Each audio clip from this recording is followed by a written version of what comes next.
ছেলে মানেই স্বার্থপর, ছেলে মানেই বেঈমান, ছেলে মানেই প্রতারক, ছেলে মানেই মিথ্যেবাদী, ছেলে মানেই পাষাণ নিষ্ঠুর, ছেলে মানেই বেয়াদব। হ্যাঁ, আসলেই ছেলে মানেই স্বার্থপর, কারণ নিজের ফ্যামিলির স্বার্থের জন্য অনেক সময় নিজের ইচ্ছে, নিজের স্বপ্নটাকে বিসর্জন দিতে হয়। তাই ছেলে মানেই স্বার্থপর। হ্যাঁ, ছেলে মানেই বেঈমান, কারণ ফ্যামিলির দিকে তাকিয়ে অনেক সময় নিজের প্রিয় মানুষটিকে দেয়া ওয়াদাটাও ভঙ্গ করতে হয়। তাই ছেলে মানেই বেঈমান। হ্যাঁ, ছেলে মানে প্রতারক, কারণ ভিতরটা হচ্ছে ক্ষয়, তবুও নিজেকে সুখী প্রমাণ করতে সবার সামনে মিথ্যা অভিনয় আর প্রতারণা করে চলতে হয়। তাই ছেলে মানেই প্রতারক।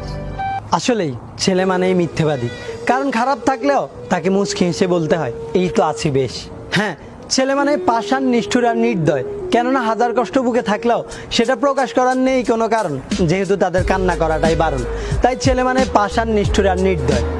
আসলেই ছেলে মানেই বেয়াদব, কারণ নিজের ফ্যামিলির আত্মসম্মানের প্রশ্নটা যখন সামনে এসে দাঁড়ায়, তখন সবচাইতে শান্ত ভদ্র ছেলেটাও দুনিয়ার সবচাইতে বড় বেয়াদব হতে বাধ্য হয়। তাই ছেলে মানেই বেয়াদব। ছেলে শব্দটাই এমন, যাদের উপরটা পরিপাটি কিন্তু ভিতরটা হচ্ছে পোড়ামাটি। আসলে ছেলেদের জীবন এমনই হয়, হাজারো কষ্ট বুকে চেপে নিয়ে দিন শেষে সবার সাথে হাসি মুখে তাদেরই চলতে হয়।